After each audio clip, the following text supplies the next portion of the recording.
Welcome to NBNR, the authority on unfiltered opinions and authentic player insight for Nebraska athletics. Connect with us on Twitter, Instagram, and at NBNRpodcast.com. We have the saying, no block, no rock. You know, we just really love Otter. He's a junkyard dog. Kenny Bell ran up to me and was like, you know what you just did? You get mad when you go get in the portal and go to another podcast? You know, usually dumbbells are in pairs. They had 5 dumbbells. Dang on it, Muhammad! GBR. Everything around me, cream, get the money, dollar bill, yo. Oh, I thought you were going to hit the Troy Walters thing. Nope. Hey, no, that one gets saved. No, that's just a solo cream drop there. Good job. I'm always down for a Wu-Tang drop, baby. Why not? Go Big Red indeed. D-Day. Oh, can we call it that? No block, no. Yes, I'm calling it that. No block, no rock. Season 4, episode 18.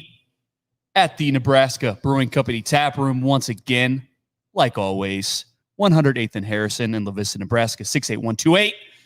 Fellas, let's talk about what we're drinking here. I will start. I got myself a nice little pickle fight, as usual. I'm going to keep drinking it and keep drinking it and keep drinking it because it's really good. Mike Delaware, what you got? I got a good game because I expect a lot of good games moving forward after the news today. So, was there news today? There was some news today, and we'll get into that the entire time that we're on. Good game is like the lightest beer they have here. It is like the most chuggable beer, and it's fantastic. So, yeah, it's good. It's only in the tap room, though, until they start canning it. So, KB, what you got?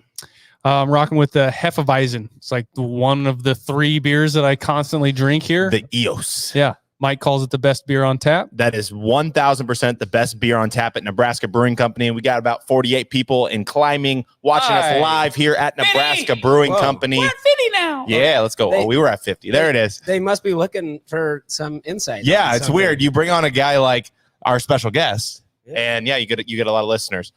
Connor, go ahead. It's back. Okay. Pilsner is back, baby. It is back. That's what I'm drinking. But I want to point out something. What?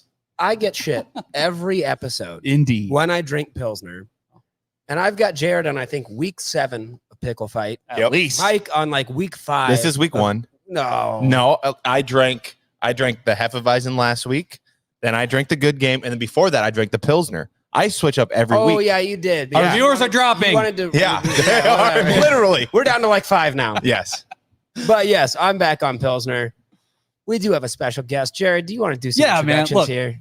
So we have with us Mike J. Schaefer, covers Nebraska football and recruiting for Husker 247, the actual Husker 247. Yeah, thank you. Yeah, not the fake. You're not one of the 247 247 accounts. Thank you. You are the 247 account. Good to, not just me in particular, but yes. You know what I mean. Thank you. I do appreciate that. And real quickly, I'm drinking I believe Red Sled. Red Sled. I asked for a winter beer because it's like clearly winter, even though it's not necessarily outside. I love darker beers. They're kind of hard to find, and this is really good. So I will be looking for more of this. And this podcast setup where I just get to drink beer and talk, this is ideal for me. Yeah. You can come on whenever you want. The end of the episode. Well, it's fine. And if you need more beer, this is great. Yeah. If you need more, what's the universal signal? I just do something. I just slam your glass or something. Normally we take a break. Yeah, I will get you more beer. And there's nothing there. Yeah, normally we take a break like halfway through. I think today we're just gonna hit it like for like an hour straight. There's a lot of news and Like Kyle's been in Tampa for covering the volleyball game for Herd at Sports. For like 6 days. It's my dad's birthday. Like we got a lot of stuff going on, but we want to cram as much as we can get into this episode. So Happy birthday, Papa D. thank you. Yeah, I'll share it The with him. present that he didn't know he was ever going to get. Yeah, Dylan Raiola. Okay, guys, come to the tap room at 100th and Harrison in La Vista, Nebraska. Connor helped me out. World class. In every glass. All right. Amazing timing to have you on, Mike Schaefer. During Can we backstory that real quickly? Yeah. So please. Mike reached out probably end of November, beginning of December, like right around there. And he's like, hey, we'd love to have you on. We record on Mondays. And if you guys are familiar with how calendars work, the Mondays in the month of December include Christmas and New Year's. And then essentially New Year's is in January. Well, So it's like, and then the other Mondays that would have been available would have been right before signing day, today. And then the previous 2 weeks where you just know you're going to be busy because a bunch of stuff is going to be going on. So I was like, well, Nebraska, they're not going to have a lot going on in December. It shouldn't be that busy. Let's just do the one right before signing day. I'll tell them it's tentative. If I have to get out of it, I can get out of it. And Nebraska got their first 5-star in internet, recruiting history. So here we are. We love that. I sent you a text at like 4:30 because I honestly did not know what my night was going to look like. And I was like, we're screwed. And then I was like, man, I don't want to bail on this. We're going to make it happen. So I got in the car, drove over at 5:30. Here we are. We're making this happen. Thank God you are not Dylan Raiola, because you would have been on 3 other podcasts before you decided to come on tonight. I was on like 9 other videos. So that fits. That fits too. But only half a video. Yeah, only half a video. Would you say that, you add this weekend, Dylan Raiola comes, it's like the 30th time he's been on campus, whatever. The most turbulent, emotional, optimistic, pessimistic weekend. A Raiola coaster, if you will. Raiola coaster. If you want to. That's a title. That's a title. I started that last February and then should have trademarked it. Never did. And if that's not on T-shirts this upcoming fall in 2024, NBNR, baby. Yeah, I'm just going to be stunned. Hold on. I'm texting my trademark later. You said Raiola coaster? Yeah. Can you spell it? I never pronounce it right either, which Did makes you put no a hyphen sense. in there? Or? Yeah, no, just straight up Raiola coaster. Okay. Raiola coaster. It's just like your brain, the way your brain will work is you'll look at it and you'll read roller, even though it's not, because the letters all kind of line up. Here's the trick. My brain normally doesn't work. So yeah. He's colorblind, so see? Yeah, that does affect reading. There's number one. In some way or another. Dylan Raiola commits today. Just Mike Schaefer. What does this? Let's just cut to the chase here. This is the highest rated. The names that come to mind are Marlon Lucky, Harrison Beck, even Baker Steinkooler. Yep. Tyjon Lindsey. Was he actually a 5-star? Not a 5-star, but he was the highest rated force out. I'll throw a couple at you. Turner Corcoran. I think at least, and I'm just going off of 247 Sports with all the respect as you should for the other services. I don't memorize them, so Turner Corcoran was like number 40 in the overall rankings, which is about 8 spots away from a 5-star. Real quickly, 247 Sports. Generally, the way it's set up, they'll have 32 5-stars in every recruiting class because there's 32 first-round picks in the NFL. Okay, when the Patriots aren't caught cheating. So there's normally 32. So the way that it normally works, like their top 32 players are going to be their 5-stars. And Nebraska, between Thomas Fidoni, who I think was in the top 50, Turner Corcoran, Wandale Robinson, Tyjon Lindsey, those are all like right within 15 to 20 spots or less of being 5-stars. Like that's sort of the best that Nebraska has done until today. Yeah. And currently ranked number 2 for 247 Sports. We'll see. I know that the tinfoil hats are out there. Like he's no longer committed to Georgia. Yeah. How does Probably that not work? going to be a 5-star. No, he'll be a 5-star. Is he still going to be a 5-star? I've already been told by 247 he's staying as a 5-star, but I think they're going to continue to evaluate the quarterbacks. It's been really interesting in the 2024 class. There's about 3 quarterbacks that everybody kind of immediately decides like this is the guy, that's the guy, that's the guy. And so there's a fair amount of people that believe that it's Raiola, and then what is it? Julian Sayin is another one committed to Alabama, and I've heard nothing but good things about him. And then Lagway is the other one. So and that's a Florida guy. Yes. Right. Yep. Between those three, one of them will ultimately be the number one quarterback in the country. So we'll see. It's going to come down to sort of practices, I think, in the exhibition season here coming up between the All-Star games. So is there any merit to this? Like, so now Dylan Raiola is, considering Nebraska, and now he's just going to start dropping in the rankings. Like you hear this stuff from all over Twitter and everything like that. Like conspiracy. Yeah. Well, if you want to add to the conspiracy theory, which I don't believe in, by the way, right. Because I can tell you from the perspective of someone whose job it is to sort of know the analytics of how your website is doing and how stuff is doing. Nobody wants Nebraska to do better than media entities. Yep. Because believe it or not, and this might shock you guys, Nebraska fans like to read about Nebraska stuff. What? Yeah. This is really tough to believe, but they really like to read about it. I know a guy who writes stuff More than a lot of other fan bases do. So, yeah, it's definitely not a drop because it would be Nebraska. It's just questions, if he's truly the number one quarterback or not. If he's not, he's going to move down because of that. I would doubt he'd drop out of the top 10 overall. You're still talking about a top 10 recruit. That's phenomenal for Nebraska. So it'll be really interesting. I was going to make another joke, though. I noticed that Carlin Jones snuck into the 247 Sports top 247. Yep. After he got dropped by Nebraska, by the way. Yeah. So, that's a fascinating thing that we can revisit. He's still going to be in the Big Ten at USC, which sounds weird. That is weird. Yeah. You just saying that. I'm like, what? No. Oh, yeah, that's right. So they did an incorporation of USC, Oregon, UCLA, and Washington into the Big Ten recruiting rankings, and my mind was breaking looking at that. Yeah. It was very weird. So it's going to take a little bit. Yeah. So if I can, I'm going to hit the reverse of Kyle's question. You talk about, Nebraska fans, more than most fan bases, love reading about their own team.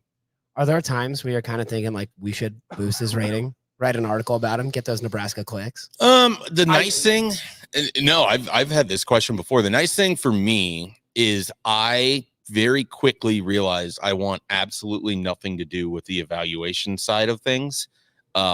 Because when you cover recruiting, and I've been fortunate enough to do it for 12 years now, or 12 recruiting cycles, you meet a lot of parents and kids that never believe that that the ranking is good enough. Yep. And so it's very easy when they go down that path to be like, yeah, I can pass you along to the evaluation committee, but I don't have anything to do with the rankings.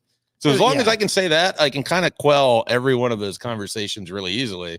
But as soon as I'm involved in the ranking aspect of it, then I'd have to be like, well, I got to watch film and all of that. And I don't want to do that. I don't know enough about how offensive lineman's knee bends at a 90-degree angle. Right. To then be able to rate them. Who needs braces? Who doesn't need braces? It's like every June or July when NFL players are like, oh, my Madden rating's this low. Like, oh, revenge season. And they come out and get like 3 catches for 9 yards. My favorite thing with that is when they go through and they find the players that have the lowest awareness. The overall thing. And then like, you'll see their teammates are just destroying them. There's a pretty notable player where they gave him like a 37 awareness. Like, do you think Kadarius Toney is going to be like a 10? No. Yeah, it was like a 10 awareness. I think 10 is generous. That's generous. It's one thing if you have like a 30 speed, whatever, but like a 10 awareness. Yeah, that is just. You see that and heartbreaking. I'm hearing that the next WWE SmackDown is Mahomes versus Kadarius Toney. Yeah, he's getting so upset. It's awesome. He cost him at least 2 games. Yeah. Yes, absolutely. Hey, incredible for your like 4th string wide receiver. Here's the thing that I find funniest, and I know we're not here to cover the Chiefs. Thankfully. Thankfully. But what I find very funny is Kadarius Toney's actually like a really good player. Could be. Mm-hmm. He just he has all the potential in the world. He just continues to fuck up the easiest things. Hey, between the ears, baby. Yeah. Oh God, it's so funny. Yeah. Well, so I guess with bringing it back to QB1, because he is QB1, guys.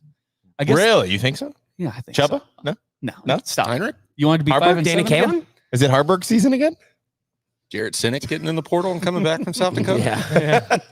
Wochy time, baby. No, Casey Thompson, I guess. There's some rumors about a return. Yeah, he's not even in the portal yet. Yeah, it's weird. I guess the question I have for you, Mike, you're a little more in touch than us.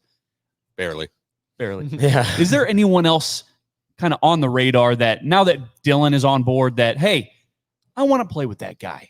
It'll be really interesting to watch how Nebraska kind of capitalizes on this.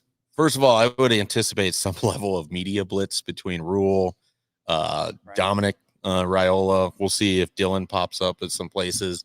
Matt Rule is not one to let something get away without capitalizing on it. And so I would imagine that you are going to hear on signing day, not just about like the 2024s that Nebraska has signed and everything there. You're probably going to hear from some like 2025s. And if I'm doing my job right, I should be trying to figure out who some of these guys are. That Nebraska is certainly going to they've got to go out and they've got to get, I think, a veteran player that can help him now as a receiver, while also convincing these 2025s, this is the quarterback of your future here at Nebraska. Come play with a 5-star, come play with, son of an NFL player, that kind of thing. And so they've got to do it on both fronts. Like, you got to get them some help immediately, but I think they can use Dylan's star power for this upcoming 2025 class. Do you think that there's any shot that Julian Fleming is still a possibility? It would strike me as somewhat unlikely, and here's why. If you're Julian Fleming and you have just gotten done playing at Ohio State over the last few years, and you're looking at Nebraska and you have 1 year left and you're trying to get to the NFL, you're probably not betting on a true freshman that's never played before. As talented as Dylan is and as good as he could potentially be, it's important, I think, for fans to acknowledge there's going to be a lot of growing pains. Yep. And if I'm Julian Fleming, I would look at that and be like, thanks, but no thanks. Especially when your option is to go to Penn State, your in-state school. He's got a great relationship there. And Drew Aller is a hell of a quarterback. They didn't have a great year this year, but that's someone who's gone through the growing pains, right? Like, he got that out of the way. Mm-hmm. So I would look at Drew Aller and be like, this guy, if he's as good as I think he is, the arrow's way up. He's kind of dealt with some of the stuff that Dylan might be going through. So that's why I think the McCord and Fleming would never like a package deal, but it was really easy for Julian Fleming to be like, okay, well, I'll take some NIL money and go be the veteran in this room. And I already know who this quarterback is. I know what he can do. I just don't think you can get that when you have Dylan Raiola. See, I did it again. I can't pronounce his name. Yeah. I don't It's just like I can't not call Chubba Purdy. Right? Like, I call Chubba Purdy Brock and Brock Chubba. I can't say his last name. That's why I just rock last names. Well, Yeah, that's it's why Raiola, and I can't DR. do it. Yeah. Yeah, I should just call him Dylan. I purposefully. It seems like we're too familiar with each other. I've never actually talked to him. I've never actually talked to him. No. Yeah. Oh, he's a nice guy. I've heard. Yeah. I've heard that too. Which is incredible because I've covered his recruitment since 2021. But Brian Christopherson, one of my coworkers, talked to him. We've had Brian on. Yep. When he first came onto the scene, and then the family kind of basically wanted to just sort of work with specific reporters for the different recruiting sites. So that was a lot of Steve Wiltfong for us. And so I have never actually had a conversation with Nebraska's biggest signee. So it's wild to me to actually say that out loud, but I at least want to like admit that. So I don't ever want to come off, fake or like pretending like I know this stuff because I've met him and I've talked to him. I haven't. You haven't. But Wiltfong did drop a Fong bomb. Mm-hmm. What would you call if you like when you put in your crystal balls, what do you call yours? Is it like a Schaefer shuffle? Shuffle. What is it? A lot of times I make them and I don't even want to call attention to it because it's just like, there's like it's weird. Initially when this first started, you're like, oh man, this is great. I'm going to be able to like prove to everyone how smart I am. And then it's like, no one understands that recruiting is so fluid that, the Kyle McCord thing is a great example of this. Like, everyone just thought that was still going to be the exact same thing once Dylan entered the picture. And it just changes how you're going to go about things. And so, I don't have like a catchy nickname for it. There's times where I'm like, do I even really want to put one of these in? Yeah. And a lot of it also comes down to trying to decide like, okay, this kid told me he's going to commit. Like, does it make sense for me to then like put it in and then everyone's going to know about it? Yeah. And so then it's like the part of me that wants to be, oh, I broke this news or I have the scoop. And this just happened a couple weeks ago or a week ago with a kid, Alexander Ruggiero or Xander Ruggiero, the offensive lineman from Las Vegas. I got tipped off that the door was back open for Nebraska, and we had been kind of texting throughout since he had visited in October. And so I just sent him a text and I said, hey, what's going on with Nebraska? A couple hours pass, and he just sends me a text. He's like, I committed. and I'm like, okay, so I was like, do you have a couple minutes to talk? Because I have to like figure out, okay, like, is this like is he going to announce? Is there going to be a hat ceremony? Like, what is this thing going to be? So he gets on the phone and he just starts talking about the commitment. And at the end of it, I'm like, so, hey, do you want me to like because there's nothing out there yet. I was like, do you want me to put a story out? And he's like, I got to talk to my parents. I was like, yeah, that's a good idea. Let's do that Good first. idea. Let's make sure everybody's on the same page here. Because the last thing I want to do is to piss off some parents that I've never met before in my life. So, everything is, and then I'm thinking about it, and it's like, so I know this kid's committed. Do I go put in a crystal ball? And the competitive business side of my brain is like, well, no, because I don't want to tip anybody else off to this. So then it's like, how do I make a post on my message board that makes it seem like something could be happening without completely giving away that it's Eyeballs every time. Yeah, a cryptic tweet. I have a source. Everybody's got a source. Yeah. Eyeballs. I know something's going to happen this day. Keep it as vague as possible. Right. And so I have really struggled with how I want to go about like the crystal ball thing. And then, I put in a crystal ball in February for Dylan because at the time, the people I were talking with and what he was doing behind the scenes and his dad behind the scenes, just their involvement in what was going on at Nebraska is like, why, what they're doing, how is this not going to end up with them at Nebraska? And it did. But so I put in that crystal ball and I even said it is like, this is sort of based off of a hunch, off of what, I'm hearing and sort of what's going on behind the scenes. And then ultimately Nebraska doesn't get them and everyone's like, you're an idiot. Yeah. So do you kind of an idiot, but now you're big brain. Do you take a hit for that and then it gets erased when he does actually commit? No, not really. Nobody remembers. Yeah. No, but like for your percentage, like your shooting percentage, how does that work? Not really. Like I wish there was a part of me that if I was in control of the crystal ball, the way that everything worked, it'd be like, you'd only get to put in one prediction. Yeah. And then if you put in other predictions, it wouldn't, like, you would still just consider it as a miss, but you could still kind of tell the story of how the recruitment is going. Mm-hmm. But it's so hard when you just have these weird scenarios like this that popped up. I mean, he was going to Georgia until Carson Beck basically said he's coming back. Yeah. And then that changed everything. And, as soon as he wasn't going to have a path to playing time, suddenly Nebraska became the most interesting thing in the world. There's no way to predict that. Yeah. And so like Nebraska spent a week flying around the country, checking out these other quarterbacks, setting up everything with Kyle McCord, only to basically just like throw it all in the trash on Monday afternoon last week. Yeah, that is a good point that you bring up. Like, it's so fluid. I remember, like, you've got Greg Smith saying, oh yeah, he was on my flight, right, coming into Nebraska. And then we hop into Offutt. Or not Offutt, Jesus. You were in Epley. We go to a lot of clearance if you're getting into Offutt. Right. No, we go to Epley and he's walking through TSA with us, and then we're like, oh hey, he's leaving Nebraska. Kyle now. McCord, yeah, Kyle McCord. Yeah. And so I mean, it's like it was so. Did he say how much he hated it on his way out? Oh, geez. Look, I'll say this.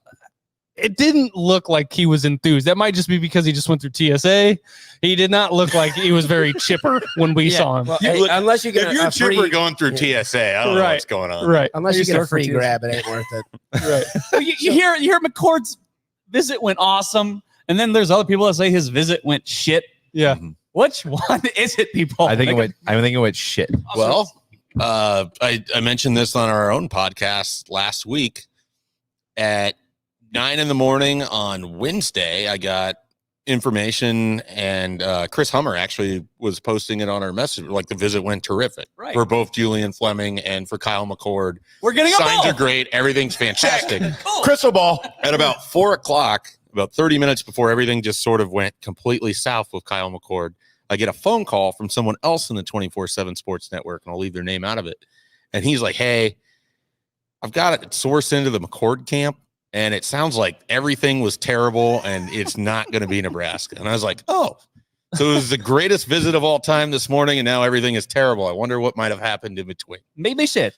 Do you think sometimes when they And the thing is, he wasn't even on campus when it went from being amazing to terrible. Yeah. Like, that's the part of it where you're like, huh. So it was amazing, and he was back home, but now it's terrible and he's back home. Okay. Do you think that's because Matt Rule maybe was like, we're just going to go a different direction? And then he instantly was like, well, now it's kind of fucked up. Yeah. Honestly, I don't know. I've heard everything. I don't have any sourcing that makes me feel super comfortable saying that I would know what it was. Yeah. It could be any variety of things. And sometimes, like, you think what's going to be a formality, and I've had coaches tell me this, you're bringing a kid in for a visit, and you think it's just going to be this slam dunk, and the kid comes in, and you just think he's an asshole, and they don't want to deal with them. Yeah. Like, there has been multiple times Nebraska's had a kid on an official visit where halfway through, they're like, we don't want this kid. And everything was lining up for him to go there. And I'm not saying that's what happened with McCord, but that's a possibility. Oh, yeah. Where it's like, okay, maybe this isn't going to be a fit for us. Yeah. More realistic to me is that for Nebraska to ultimately end up with Dylan, they probably couldn't have something in his way in terms of playing time. Oh, yeah. That's my theory. No one's told me that.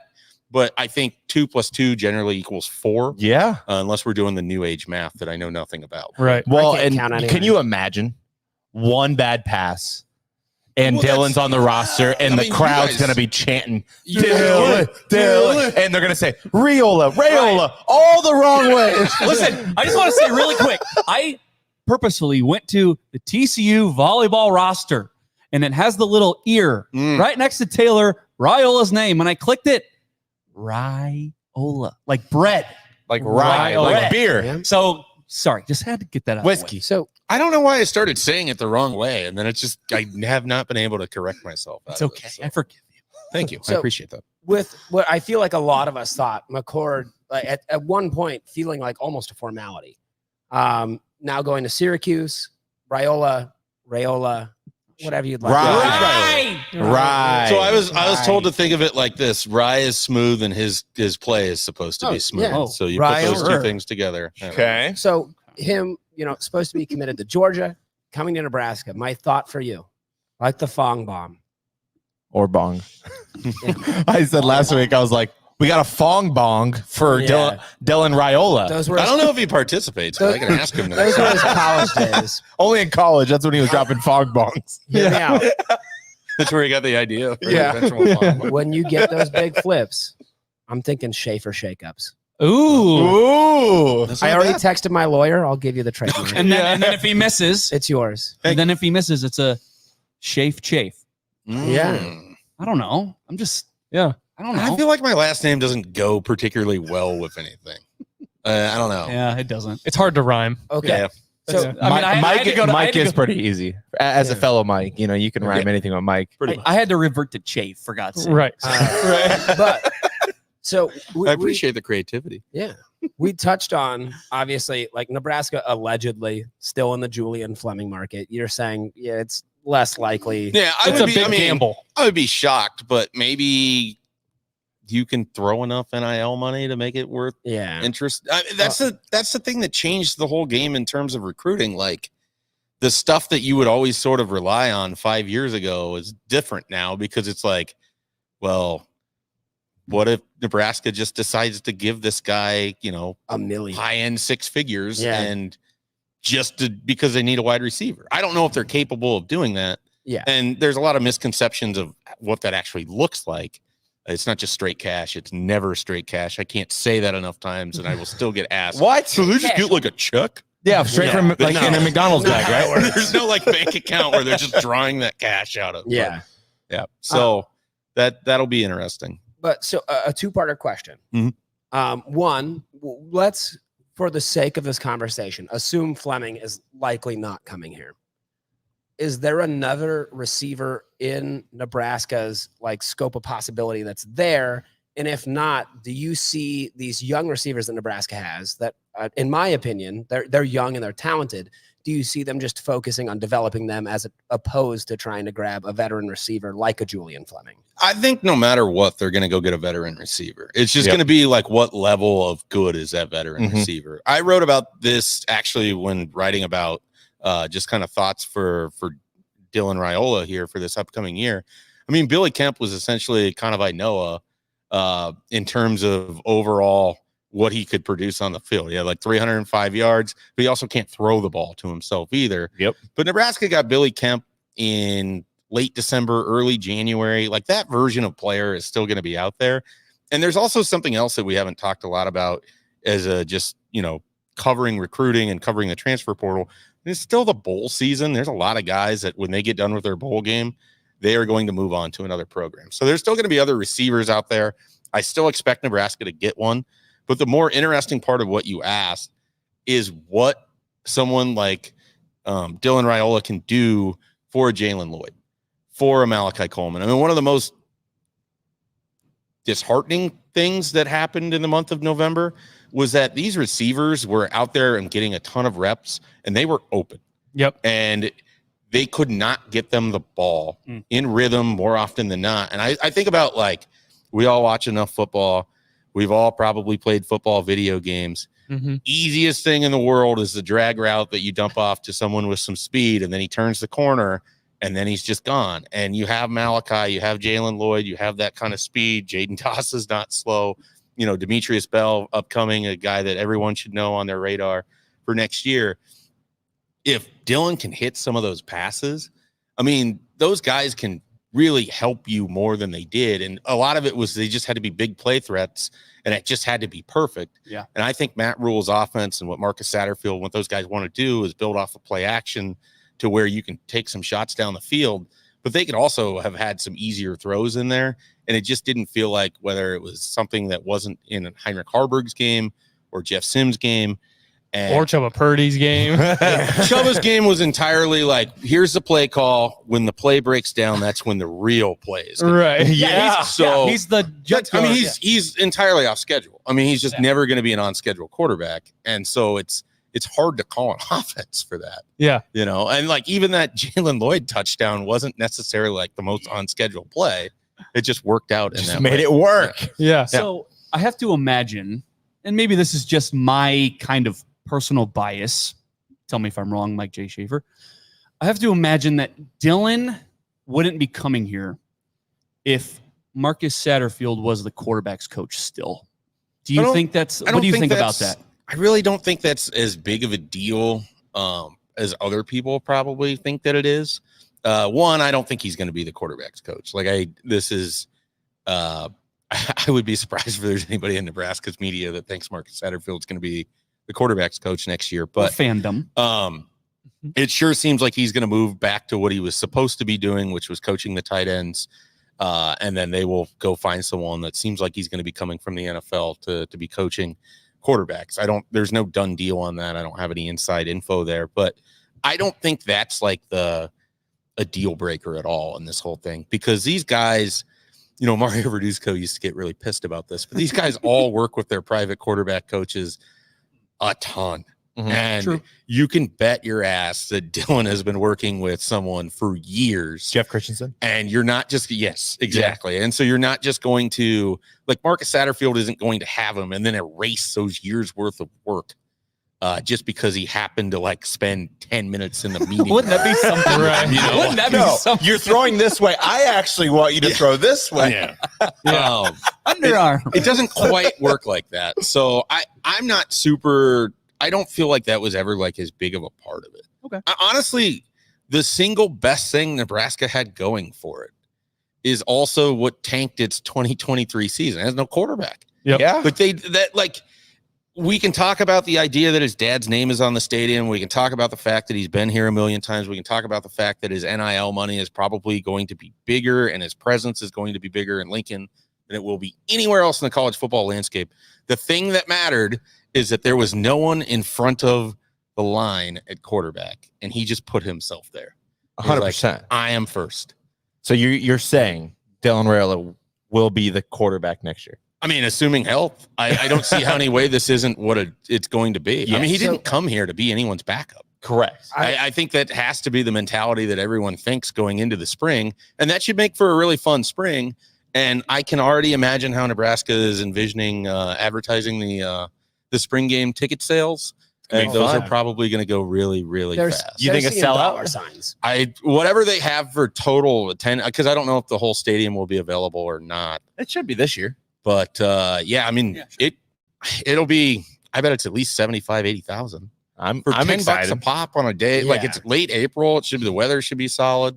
And people want to see him. Like the fervor about him is 3 years of buildup, and that's your first payoff point. Yep. People are going to be wanting to watch it. You, not in the context I'm in, or like use this word in, but you said the magic word for me. You said line. And like we understand that Dylan Raiola is a great pocket passer, at least from what we've seen of him. Like obviously he's not in the Big Ten yet. Like we haven't seen that. He is mobile, but he is not a running quarterback. Do you see with what we've got on this O-line, I think even with, having 3 offensive linemen out for like a very decent portion of this season, do you think that the line that we currently have is going to be capable of defending him to allow to be that pocket passer? Is there going to be some bolstering moving forward? Do you see anything in this recruiting that is going to be like, are we going to be targeting that specifically now to get him more protection? And talk about an awkward conversation between nephew and uncle, right? Yeah. Can you protect me? I actually, as someone who just destroyed Donovan Raiola in 2022, destroyed the decision of bringing him back in 2023. You weren't alone. Just did not feel remotely good about it. I have to say, of all the things that sort of sucked for Nebraska in 2023, the line play was largely pretty good. It was good. It wasn't great. It wasn't perfect. It wasn't, 1995, but they gave their quarterbacks opportunities more often than not. And a lot of the sacks, especially in the Michigan State game, just guys holding on to the ball or guys getting too far out of the pocket and starting to drift away from where their protection is. One of the things that you will hear from the evaluators, or at least from 247 evaluators, Dylan climbs the pocket really well. He's able to manipulate and move people in the secondary by how he can kind of shift his body and get to the different spots that he wants to be able to throw. And so I'm not, with Bryce Benhart coming back and stabilizing the right side, the real concern I have is, can they get the best version of Teddy Prohaska? Yeah. Like, is that out there still? Because, we saw that one half against Aiden Hutchinson, and that has carried his entire career so far. Because he's otherwise largely kind of been really hit or miss. And so to me, the biggest thing that happens in the offseason for this offensive line is, can they build him? And I don't even think it's a physical thing. I think they got to get it between the ears. They have to build the confidence for him. They have to make him feel comfortable. I have never had an offensive lineman talk the way that he did after the North Dakota game last year, where he basically said, he more or less was saying, I shouldn't be out here. Like he did not have the confidence to block an FCS defensive end in that game. Like that's your left tackle. Right. Yeah. Like, that's tough. So, and there's not going to be reinforcements coming. I mean, I don't really ever look for Nebraska to try to build through the transfer portal with their offensive line. I mean, they can get a Ben Scott if there's something like that where you're getting multiple years. That makes sense. But for the most part, I think they want to develop it as much as they can internally. And I don't know what they have behind Teddy Prohaska, but they're going to need him to really kind of make a jump. He's he's probably the biggest X factor on your offensive line. Otherwise, that picture looks pretty good. So, and then we still don't know what role Turner Corcoran might have. Yeah, I was going to say, if he finally Turner gets to play guard, and 3 years of me just being like, he's a guard. What about guard? Maybe we're going to see the 4-star potential of a guy who's a pretty good player that has been out of position his entire career, just like Matt Farniok was, who then made it into the NFL and got to play in the NFL when he got to play guard. Yeah, he played guard and center, didn't he, in the NFL? Mm-hmm. Yeah. And it's not like he had a great career, but the idea of being the talent was always there. He was out of position playing right tackle, and Sutton Smith destroying him for NIU for an entire game. So listen, not like a hot take. At this point, if we can say we've got offensive linemen playing in the NFL, I'll take it. Yeah. No kidding. In any role. Hot take, right? The NFL, if you're starting in the NFL, you're probably better than you are in the Big Ten, right? Yes. Like the competition's probably a little better. So a pure hypothetical, you talk about, and Mike says this all the time. A big part of where Nebraska has fallen short seems to be between the ears. Do you think, knowing that on that offensive line, we got a 5-star QB back there, if we give him time, we can win games? Do you think that's going to light a fire? Do you think that's going to provide more motivation, or has it always been kind of, is it weird if I think that shouldn't even matter? That's my question. That's probably the right answer. It's hard for me to imagine that Bryce Benhart's like, well, it's a 5-star now instead of Adrian, so I really got to pick my game up. So I don't think like they think like that. I think it's more of, is this a guy that is going to be in a spot Or are we going to look around? Because like part of the problem with Adrian too is you never know how to block for somebody like that. Yeah. Like when you have someone that's in the pocket and and you've done all those drills, it's easier to do your job than when you have a guy who is constantly just trying to escape or, because the coverage is good or whatever it is. Yeah, look at the Ravens offensive line. Yeah, I mean, and they have really good offensive linemen on their offensive line too. I mean, Ronnie Stanley's fantastic, but you don't always know where Lamar Jackson is. You can give up sacks that way. So I think if they are able to develop a trust that he is going to, and especially if you're calling an offense where you're just getting the ball out. I mean, again, so many of their sacks last year were just inability to read the field or what have you. So I think that will help the offensive line as well. And then, the other thing that will help in pass protection is if you can actually run the ball effectively. Yeah, I was about to get to that. Is there a running back target that Nebraska might have that we don't know about yet? Or maybe a guy that we were after. I wish that I had like this magical name for you. Yeah. Is Trevor Etienne still on the board? No. I don't think he was ever on the board. I feel like that was a little wish casting. Yeah. I'm allowed to wish. Yeah, you're allowed to wish. It was one of those where everyone, there was like that one, was that last Monday as well? When that turned into a whole same thing. And then you go and you look and it's like nobody on staff is even following them.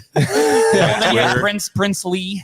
Yeah, well, and that was one where I feel like there was actually some possibility there, but it was, I wonder if just the Ole Miss package was going to be too much. But going back to the running back, I don't have a name.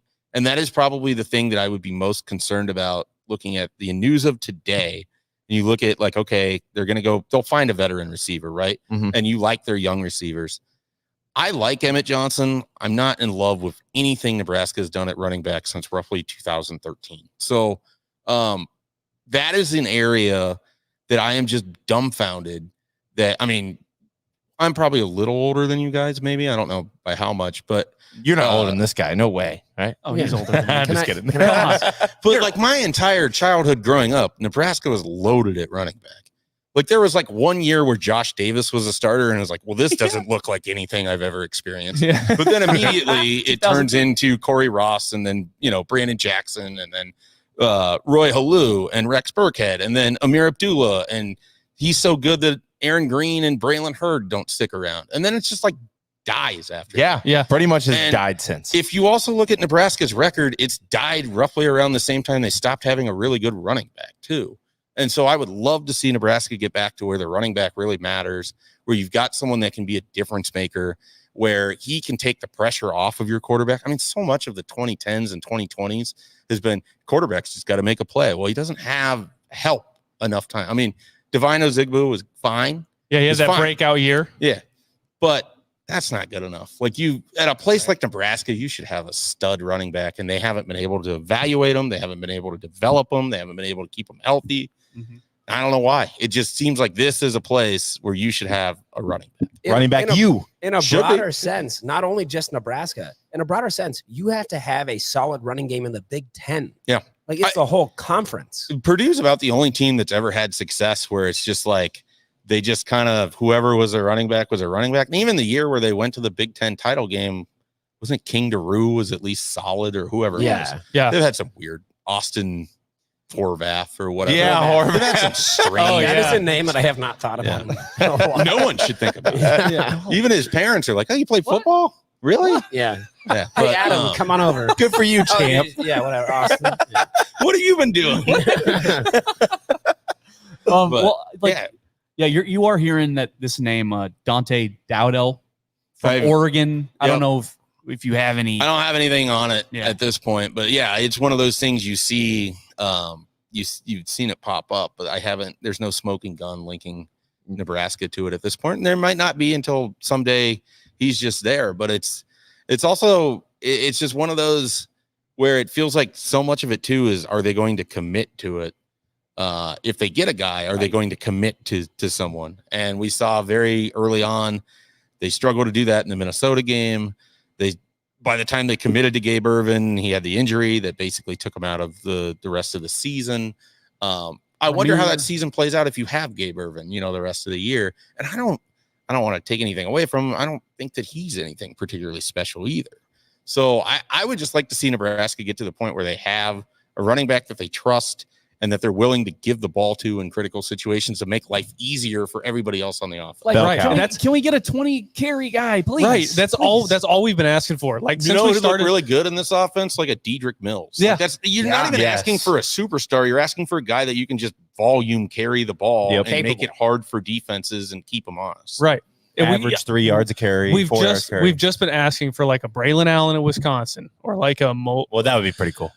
Abraham Moises from Minnesota, right? Like, it's just a stud running back. Is that what he's called, or Mo Ibrahim? Is that what Abraham Moises is that Key and Peele skit, like the West versus East. Mo Ibrahim. Yeah. I was like, did he read an inside joke? Did I miss something? Yeah. Well, it wasn't an inside joke. It just, it wasn't funny. It's a Key and I'm Peele kidding, sketch. Kyle. Oh, thanks. Key I and like Peele. it. Yes. Yeah. Here's what I do like is we don't even talk or really speculate about the defensive side of the ball. Yeah, isn't that nice? It's nice to have a D coordinator that we've locked up for another year. And you don't really there's need to worry. some jobs that he would have left for that are off the market now for a little bit. So that makes it, a little nice, right? Yeah, I mean, you have one side of the ball that seems to be fine. Special teams, offense. Look, offensive line. I am hopeful. Grant Bricks, Preston Taumua. Yeah. I like the fact that they got this Xander Ruggiero on a walk-on. Yeah, NIL scholarship. Sorry, yeah. That's just flexing money, baby. That's all that means. It is a little bit of a let's see you do this, Iowa. Can you flex money like that? It's a smart way to me to build out your roster. I mean, if you look at Nebraska this past year, they got a lot of contribution from guys that started as walk-ons. I mean, they were on scholarship in some cases, or they were blue shirts or whatever. But if you can build out your roster, it allows you to miss on some guys that you're just like, we're taking a swing here. But if we know we have a competent person that can at least step into that role, it allows us to swing on a high variance player. And so I think the Matt Rule approach to NIL is less Dylan Raiola, who I'm sure is not hurting, and more the Ruggiero route with the younger guys. And then it's rewarding the guys on your roster. It's making sure that Isaac Gifford is coming back and getting taken care of in the NIL sense, because he's not going to go test out the NFL waters right now or what have you. I think they want to reward from within more often than not. Mm-hmm. And I think those NIL scholarships are a big way to do that. Speaking of NIL, for the listeners out there that aren't overly familiar how the process works, and obviously you being in the recruiting world and seeing NIL evolve the way it has, can you give us like any insight of like how this stuff plays out? Like, what is it? Like, what does it look like if I'm recruit A, who is a 4-star, and I'm visiting Nebraska? What does that picture look like? Yeah, it's really going to depend on whether you're at a position that they view as a premium, whether it's a thing where they have like 5 guys like you, so they don't have to, they don't have to do much. Here's what I know. Nebraska has, if you're on the roster, you're going to receive some sort of NIL compensation. Okay. It may not be much, but it's still something. So you're going to get something there. Like I said, more often with this version of Nebraska, they want to use NIL to help, keep guys happy on the roster, take care of the guys who have been good players for you, incentivize guys to sort of step up their play to move into that level, that sort of thing. I mean, when it was Scott Frost's staff, you would hear things about like Caden Green's a great example. He just started at Oklahoma, went to the portal. I don't know if he's going anywhere yet. Do we know? I don't think he's started. I heard like that name at all. I heard like Missouri, maybe. Well, that would make the most. It was Missouri, Oklahoma, Nebraska were the 3 schools at the end. I don't think Nebraska's involved with them at all, or I haven't heard that they are.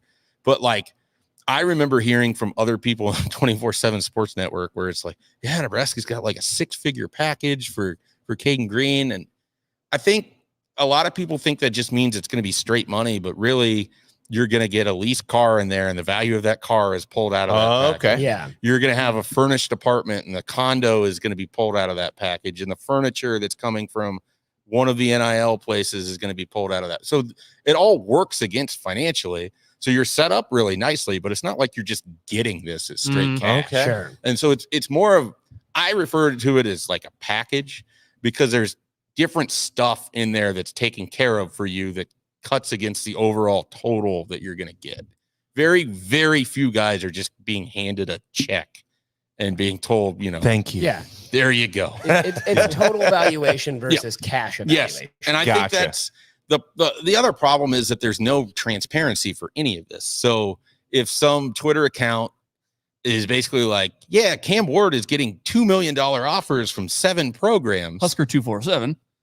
Not yours, the other one. The other one. Sorry, go on. Or the other. Yeah. Yeah. And then there's no way to verify that. Yeah. And there's no way to know what like that actually means in terms of like Ohio State. If you're a quarterback at Ohio State, I've been told that you have like a $600,000 starting package and you get a vehicle. And like, that's just being a quarterback at Ohio State. Now of that 600,000, how much of that is liquid cash that you can actually have? Very debatable. Yeah. But it's just, there's no real transparency with this because they don't have to be. But when it eventually goes in-house, and I think that it will, and that is very much what Trev Alberts wants, because Nebraska is putting together a war chest of money to help pay for all of their sports, not just football. And they are very, very aggressive in pursuing this because as soon as it goes in-house, they are going to throw that cash. When that happens, there'll be a little bit more transparency to it because then it becomes a public entity. Yeah, business. But right now, nobody's going to 1890 and be like, I need to look at your books. Right. Yeah. Matt, Nobody's doing that. Matthew. Yeah. So Why are you laughing? Why are you laughing? Our savior, everybody, right? He's my king. You're going off of word of mouth, and we know how the game of telephone works. So a guy who's making 100,000, it turns into 700,000 by the 14th person. So right. You just never know. Do you think that Matt Rule reset the market for NIL quarterbacks by going publicly and saying that price tag essentially? No, but I think he said the part that coaches have been somewhat hesitant to say out loud because they don't have the backing that Nebraska might. Mm-hmm. I mean, I think I often feel like Matt Rule does not allow things to happen without thinking about what he might be able to achieve out of it. Yep. So for him to stand up in front of that room and know that he's going to be a viral sensation by saying and attaching numbers. And he was. He also knows he's going to drive people to donate to Nebraska because they're going to feel like, oh, God, I don't want to watch that again. And they're going to put money into it. Right. Oh, man. And, for some people, it might be like $25. For some people, it might be $2,500. For other people, it might be $25,000. You never know. What I find most interesting is the comment about, a quarterback might be 1.152. That not only shows to quarterbacks that, hey, Nebraska is looking for players. Mm-hmm. We are looking for wins.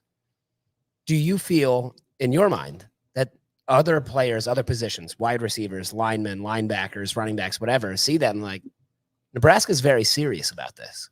Do you see that kind of translation, or do you feel like that's kind of more of a position specific statement? I think the portal is going to be such a position specific thing. Your offensive linemen are always going to demand a lot of money. Your defensive line, because those are the hardest things to find, right? Sure. And then quarterback is going to be right in there, and then you're looking at corner.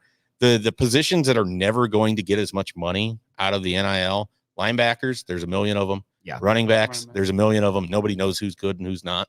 Look at Nebraska, it's a great example of it. Wide receivers, there's a million of them, and it's like the system is going to dictate how good you are more often than not in college. Like a lot of wide receivers have the same 4.4 speed skill set.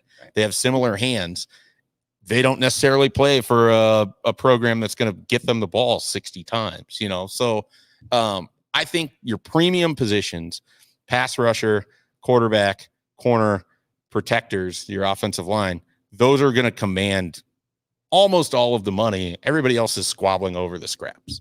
And so I think those players are going to have to figure some of that out. Now, there's another issue here going on with college football, and I've talked with coaches that aren't at Nebraska about this, and so I know it's not just coming from here.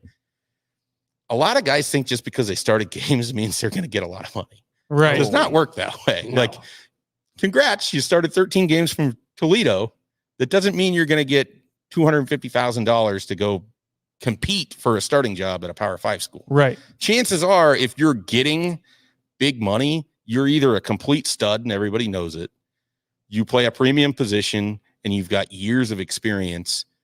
You have NFL bloodlines. Those are the three things. Everybody else is kind of fighting for the same thing. It's no different than any other part of society. You have your upper class, your middle class, and your lower class. And the middle lower class is going to make the bulk of everything, and they're going to get the smallest amount. Your upper class, your premium positions, they're going to take most of that money. Yeah, there's a reason why there's still 1,000+ players sitting in the portal right now looking for a new home. Yeah. So A lot of NAIA schools out there looking. You know? Yeah. I'm sure they got great NIL or packages. Syracuse will take you. Okay. Or so Syracuse.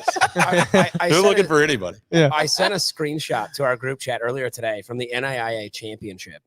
And I don't know the player's name. I'm sure it's on the back of the jersey that I sent, but there was, I think it's a linebacker Oh yeah. that on the Beware bottom of his those. pads had a sign strapped to the bottom of his pad that said, "Warning, beware of dog."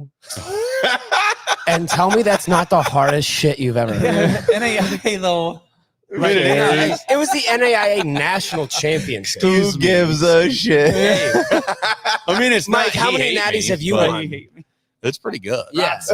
Ron Smart.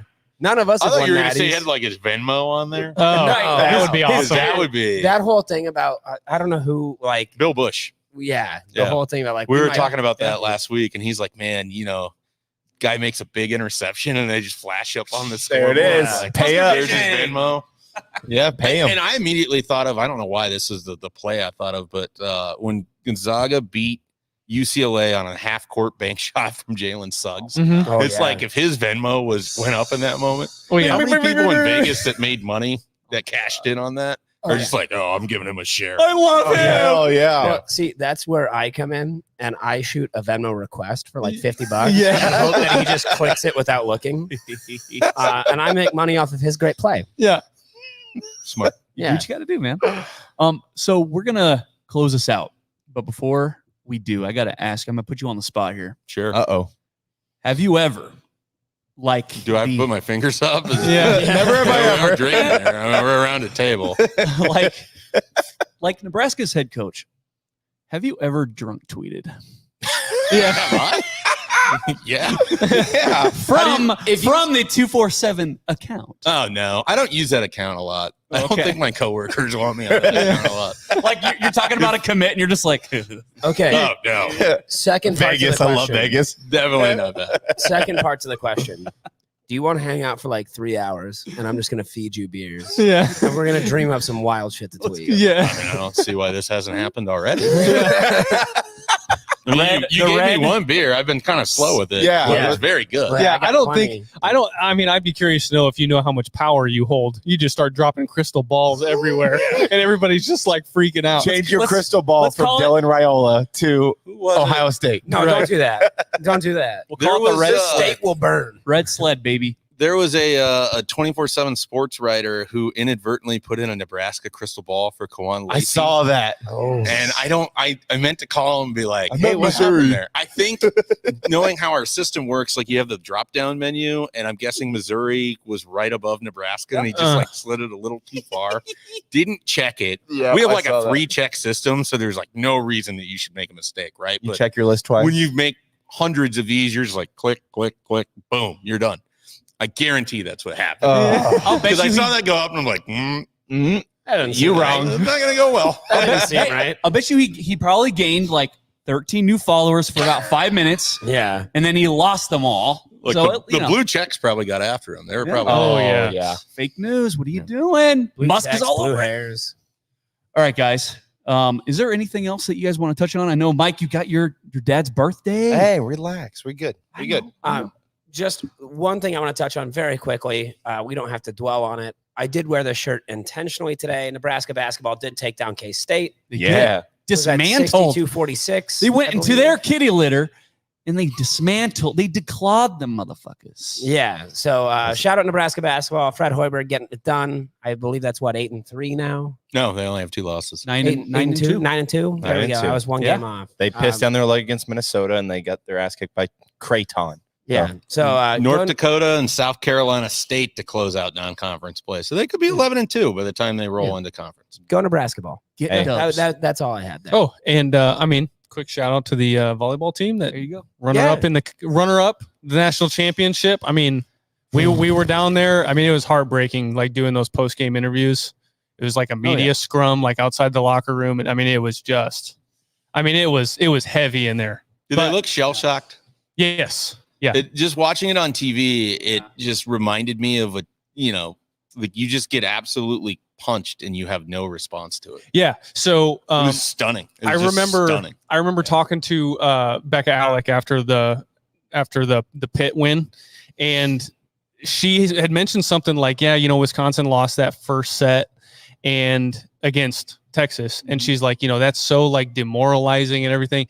And then watching the Texas match, we lose the first set and it was close. Like, it was close. It was competitive. Close. It was tied at 22 at one point. But yeah. Like it was competitive. And it immediately that like quote came up for me and I was like, man. And then after the second set, you could see it. I mean, we were on 9 aces in a row or whatever it was, or 7. We were basically like on the court. And I mean, we were just kind of watching everything unfold and you could just look around and there was nobody in the building that was like, everybody knew what was happening. It is bad. It is and always will be horns down. However, I do have to give credit to that Texas team taking down Stanford, Wisconsin, and all Nebraska one in a seeds. row. They had a very demolished them all. Yes. They had a very, very hard road to that natty. They got it done. Texas did deserve it more, but they've already said that we've got 3 revenge tours in a row. Let's go get it. Harper Murray said, that was Becca. Props to the Husker girls. Harper Murray said three natties in a row. Yeah, I got 3 left. Yeah, Becca Alex said fucking A or something. Yeah. Hey, props to those Husker ladies. They played great. So excited. So eloquent. Yeah. So eloquent. Excited to say that. No, fucking A. But you drop this can't up, Bob. take it away from that Texas team. I don't think you can. Yeah. Great season. Yeah. It was a lot of fun to watch, a lot of fun to cover. We will be back there next year. Guaranteed. Tampa? You're going to go back even if they're not playing there? Listen here. I'm not going back to Tampa. Did you go to Nebraska Avenue?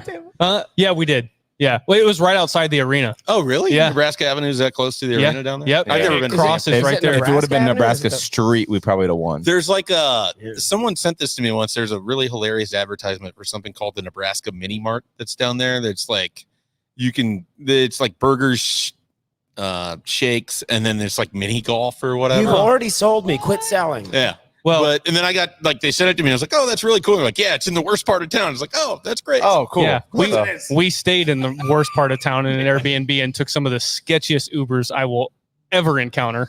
Hopefully, You were in Florida. Yeah, it was interesting. How many Florida men did you run into? I mean, I was in a lot of Florida cars, so I'll tell you that. Yeah. One van didn't even have brakes. Like we were scraping metal on metal. It was all gas, no brakes, baby. it was something. Every red light just ripping an e-brake. Yeah, it was. You got there fast though. Yeah, we did. Yeah.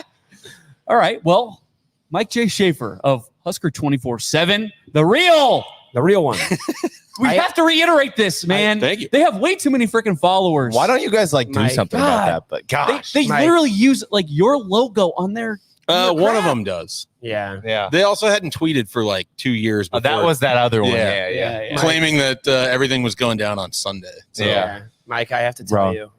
you, these guys know already because I sent it in our group chat. I ate the trash this week. And I shared one of the fake Husker 24/7 tweets to our chat. Oh my god! And Jared got after me immediately. So I apologize to we you. have a little gold check. Media legacy accounts get gold checks. I'm colorblind. So, well, you look for the check. rub that sort one of. in. Yeah, I'm also illiterate. But Just it keep says rubbing Nebraska it in. 24/7. Like we're so dumb, we don't even have the actual name of our site for our account because we were going to be Nebraska 24/7, and that was like where we were geared to go until they realized that they didn't buy the. Didn't get it. Then we became Husker 24/7, but our Twitter account could not change. Yeah. Well, I want to apologize to you and the entire 24/7 community. Thank you. Yeah. We accept it. Yeah. On behalf of everyone, I accept it. Yeah. Thank you. Mike, where can people find you? Where can they follow you? Hopefully nowhere. Leave me alone. Yeah. Where can they subscribe to read your amazing articles? What's your Where do you- home address? yeah. Message boards, all that. All Yeah. that good stuff. Well, all the good stuff can be found at Husker247.com. We cover pretty much everything, but with a large chunk of it being football, recruiting, and then BC does a lot of our basketball coverage. Michael Bruns is the best baseball man in the state. No one knows more about Nebraska baseball, I promise you. Those guys kill it from the beat stuff. I do okay with recruiting, but I have a great network around me. The 247 Sports Network is incredibly deep and we get a lot of information, and so they make me look good, and I appreciate that. And if you enjoy sad Vikings tweets on Sundays and occasional pictures of my dog, you can follow me at Mike J. Schaefer on Twitter. Would love that. To go do that, NBNR listeners.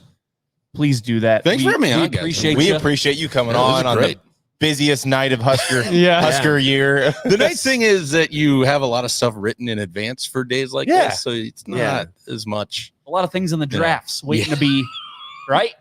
The amount of stories that have never seen the light of day. Oh man, you should write a book, like just the entire all book is just the commitment stories that I never got to release. Yeah, you can redact names. Your it's memoir. fine. We don't need names. This hasn't happened for several years, and I wish I could remember the name of the last time that it happened, but I do have somewhere I have the actual quotes of I'm committing to Nebraska. And then he ends up committing somewhere else. Oh, no. He made a commitment video on LinkedIn, then he flies to Louisville the next day and does a commitment video for them.